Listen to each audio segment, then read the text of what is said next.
My name is Samir Nair. I am the CEO of Applause Entertainment. This is a content studio in India. We are now going to be 3 years old in August. We were set up to essentially invest money into content creation, primarily drama series, which we then, we sort of fund and produce, and then we license finished product to streamers. So that's what we've done. We've produced about 20 such series, some international adaptations, some book adaptations, a lot of original material. We signed up with BBC. We had done criminal justice with BBC, and then we did The Office in India. We did the American version, but we did The Office. And then we signed up Luther. So Luther is going to be produced in India. We're going to go into production later this year. And it's being headlined by a big movie star. And that's going to happen later. So we are quite excited, and it's one of our bigger projects. We think it will work really well in the Indian adaptation. Fauda, we took from Yes Studios. Fauda is a show we all love. You've seen it, I've seen it. So we've been working on the adaptation of Fauda. We're going to set it in Kashmir, and Pakistan occupied Kashmir, in that sort of context. And it's a terrific story. It travels really well. It's at the surface level, it's an exciting thriller. And the subtext of it is, the two communities and the land and the political drama and the social fabric. So it's both of them. They're turning out really well, and we're excited for it. Further, we'll start shooting again. All of these were to be in production now, but the pandemic came in the way. So we'll go for it, later this year. I'm essentially been in the media business all my life. So, I got into the business in the early 90s. I was in Star TV, which is part of News for the longest time, for almost 13 years. I was the one who brought Who Wants to Be a Millionaire to India in the year 2000. And, and that took Star Plus from number 3 to number 1 position. So that's one of the big things that we did. I was also the one who was partly responsible for the daily soap revolution in India, with all the famous Balaji soap operas they are loosely called the Saas Bahu soaps, which is the mother-in-law, daughter-in-law soap operas. And they continue to this day. I've been an entrepreneur. I set up a channel with NDTV and Turner, which we ran and then later sold to Turner. I worked with Balaji Telefilms, helped them set up their OTT platform, Alt Balaji, which is currently operating really successfully. And then after that, I came to Applause. So yeah, I've been around, I've done a few things and been quite happy. I'm a storyteller. I like telling stories, and I'm a producer at heart. The way COVID has impacted India is that, obviously we're a country with a huge population, 1.3 billion, and a population with a lot of social divide. The rich-poor divide in India is quite extreme. And we've got a large amount of migrant population. We've got a, urban population, we've got a rural population. So I think, something like this has been quite spectacular, the impact in India, primarily because, unlike other, advanced countries in the West, we anyway struggle with stuff like healthcare and, social security and all of that. So I think when COVID hit, when the lockdown happened, when the quarantines took place, and then when we realized that this is the enormity of this sort of pandemic, I think there's been a huge sort of problem. That has also magnified itself in the context of the there's this matter of the lives and the livelihood. So while, of course, the default position of any government, of anybody in charge, any person in a position of power would be that, you've got to protect human lives. But alongside what this pandemic has done, uniquely as compared to anything else that's ever happened to us before, is that it's also impacted economic life. So, and in India, which is a country which depends, a large number of our population are daily wage earners, and they depend on earning wages daily, and without a social security blanket. So I think, the combination of these two things has been quite dramatic. Now, of course, it's been, when it first started out with the first lockdown, we were 21 days down, then 35 days down, and, it was sort of, coping with that. But I think now we're approaching about 140 days since the lockdown, and we are still locked down in different parts. Some parts have recovered, some parts haven't. But I think we've sort of, as a country, settled to sort of accepting that, I don't think there's ever going to be a post-COVID world. It's going to be a world with COVID and how we choose to exist in it. In my sense, this pandemic is quite different from, the other great, earth-shattering events that have happened in the past. So I know there's a lot of comparison of the pandemic to the 2008 crisis, even to 9/11. Before that, to the big wars, to the sort of recessions that may have happened in the past. But I think all of those things that happened were, in a sense, contained by either geography or by social divide. Like, sure, a financial crisis happened and it touched the whole world, but it was not a direct kind of thing. This pandemic with this virus is touching and affecting everyone. So, I mean, rich, poor, black, white, whichever country, wherever you are. I mean, if a visitor comes to your country from another country, he brings the virus. So in that sense, it is what it's done is it sort of stopped all of us collectively in our tracks. And it sort of, made everyone get locked down, everyone, sort of revisit and reassess their priorities, their lives, all of that. In the context of that, what it's done is that it's in one way, I mean, there's a lot of talk about, the environment, and do we finally understand that, our planet is important, and I hope we've learned the lesson, and that, we are suddenly going to become amazingly good, good sort of global citizens. But what it's also done is that it is sort of made us take a look at what's important, right? At every aspect of our life. And I think that's a really important thing, because finally we are consumers, at whatever level, whatever business, whatever we take, we are consumers. And our society is a consumer society, and all of us are interconnected. So like for our own media business, all the little things that have happened, we've stopped going out. So like, obviously what the pandemic requires us to do is to maintain social distancing, which means that one thing of our life that's got impacted is our social behavior, right? And that has been changed to a different dynamic, which has become a socially distant, technologically driven sort of existence.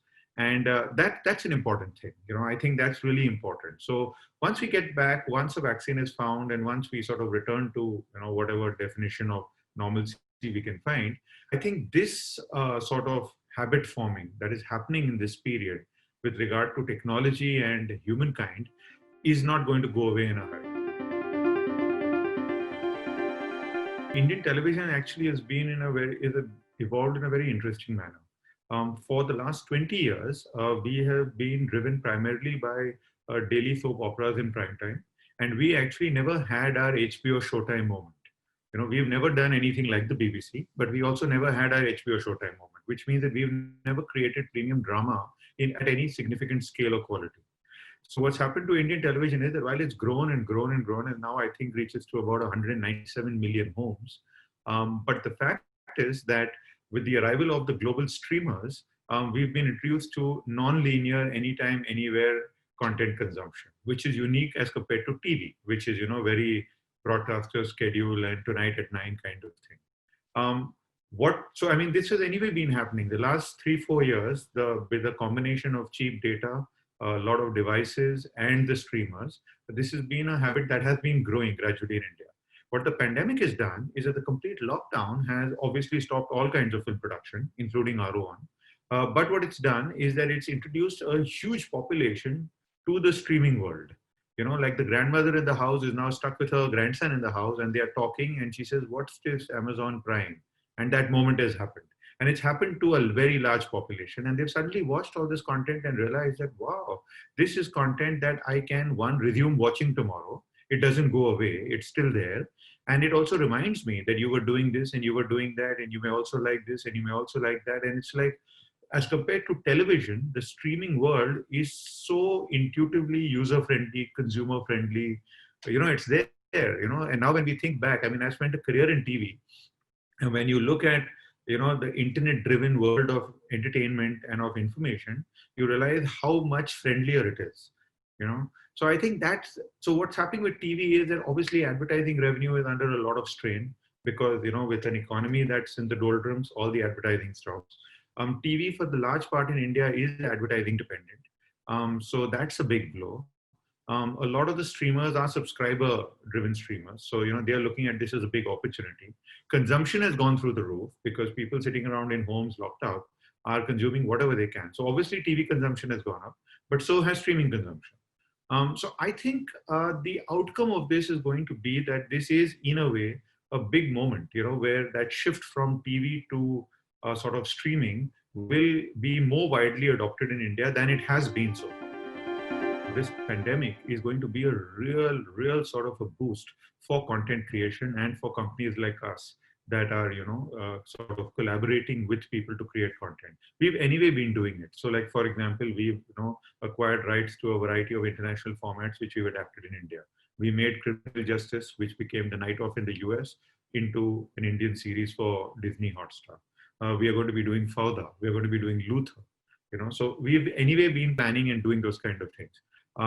What I think the biggest thing that's going to come out of this, because it's something that we've learned in these last 4 months, is that this ability to work across borders remotely from your home and be able to do quite a lot, right? And that is now going to have a fundamental change. In any case, our big focus has been that we wish to collaborate. We want to work with people from everywhere in the world, because my sense is that if a global streamer can straddle the globe and tell stories from everywhere to anywhere, in the same vein, then content creators can also collaborate and straddle the globe, right?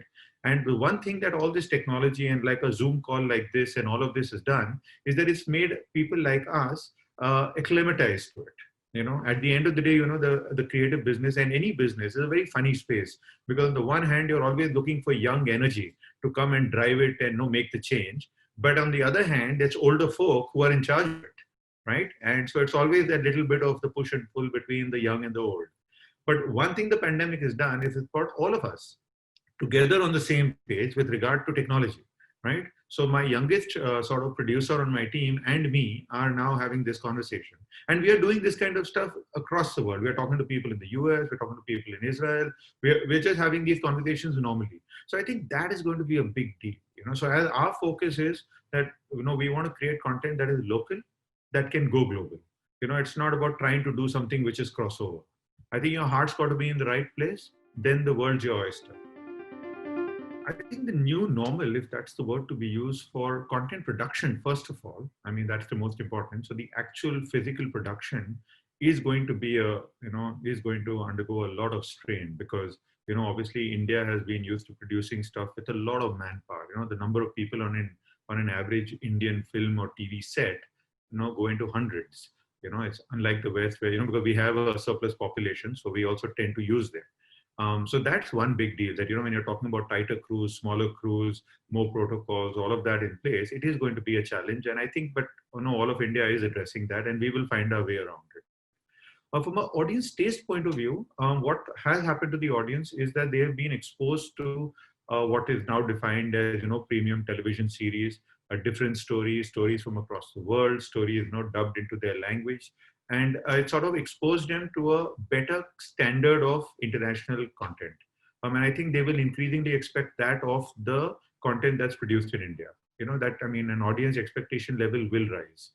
The third thing is this whole thing about the whole streaming business, which everyone has now become aware of, will also then, it draws you to that and says that, if we want to see more such shows, we want to see, darker dramas, we want to see crazier comedies. We don't want to see the standard, housewife, mother-in-law, daughter-in-law kind of fare. We want to see other things. So I think their appetite and their desire for variety will increase. Lastly, the interesting thing, it's a very difficult thing that's happening, is that the theaters are shut. So if the theaters are shut, it means that a lot of movies are going to go directly onto platforms. And if that happens, that also is it's a complicated change, because, theatrical revenue is a very big revenue stream for the entire movie industry. If that revenue stream is, fatally damaged, it'll have implications on how things get. So, it's hard to say, because at the one hand, obviously the streaming business is going to grow, but I'm not so sure whether just the streaming business growing is enough for the entire industry to grow. As we say, content always, impacts society, and society impacts content. So, I think it's that kind of a symbiotic relationship. So for a large part, the content we create reflects the society we live in, and in many ways it influences the society we live in. This has always been true, nothing's going to change. I think going forward, all our individual experiences of this pandemic, all that we've gone through, in ways will influence and shape storytelling. It will sort of, bring things to focus. It will make many of us, realize that we are leaving this planet to a future generation. It will maybe make us stop doing some of those things, and maybe some of these themes will get reflected in our stories. I don't know whether this is going to become a primary or a dominant theme, that everything is going to be a post-COVID world or everything is going to be something like that. Because finally, at the end of the day, we are in an entertainment business. We are in a business of telling stories, and people want to hear and see all kinds of stories. So I think the themes will be there. The important thing would be that if we as individuals are able to have become more empathetic, and if we are able to have helped each other, in our own little small ecosystems, and if that becomes, a more sort of, if that becomes the new normal, that would be the better outcome.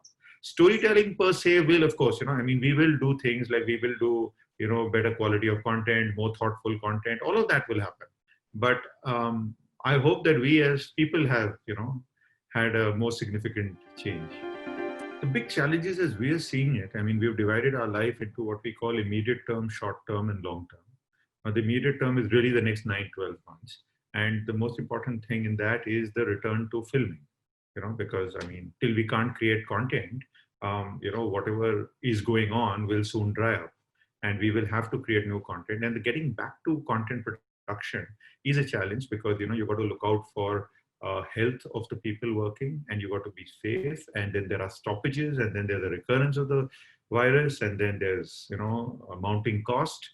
So that's like an immediate problem, and nobody wants to rush into it, because you want to be careful, because people's lives are at stake. But on the other hand, you can't keep sitting around and doing nothing. The next thing that will come up is to energize consumer demand. I think that's something that the whole industry is sort of facing, and so will we, because if the economy stays in this sort of semi-recession, it means people don't have money to spend. If they don't have money to spend, it means there's no advertising. It means you can't go and buy subscriptions or go to see movies or any of that. And so that has a sort of a knockdown effect. So I think as a planet and as a country, for sure, we need the economy to get back on track. And then, of course, in the longer term, we'll have to see what this period, how it has actually impacted our business. Because we've been used to, the way the media business runs for the last 20, 30, 40, 50 years. We've been used to our sort of consumption society for so many years.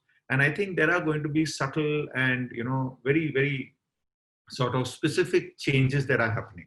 And we've got to be, stay alive to those signals to sort of, make sure that we are not making any spectacular mistakes going forward. Even as we, go back to creating content, feeding the streamers, building back television, making movies, getting theaters to open, getting theme parks to open. Even as we do all of that, we've got to sort of figure that out. So I think those are our key challenges. The big opportunity in India is, that in many ways, India is like the largest market of last resort, right? Now, it's 1 billion people, but these billion people have a billion phones and 1 billion devices in their hands. They have 1 billion screens in front of them. And for large part, it's been untapped. Also, what this has done now is that we have an opportunity to tell stories to this audience, right? And we can collaborate. So in many ways, we've already been doing this of, trying to, collaborate with partners from across the world to sort of co-produce and co-finance content to be taken to different markets. And I think India is a really big opportunity. Many times we've sort of picked up IP from different parts of the world and, adapted it for India. And we've found great success with that. As we build this forward, I think this India as a market is a really, already you've seen, like companies like Facebook and Google and, Apple, and everyone is sort of, Amazon and Netflix, and everybody is, sort of making waves here, because this is a market which is waiting to be sort of exploited. And when you talk about a large population, hungry for content with such a voracious appetite, and the only thing sort of stopping this is really the value, as in how can this audience pay? Are they rich enough? But I think that as a potential going forward in the next 2, 3, 5, 7 years, we'll very quickly get to a point where, an Indian could pay $10 a month. And when you talk about 1 billion Indians paying $10 a month, it's a pretty different sort of number.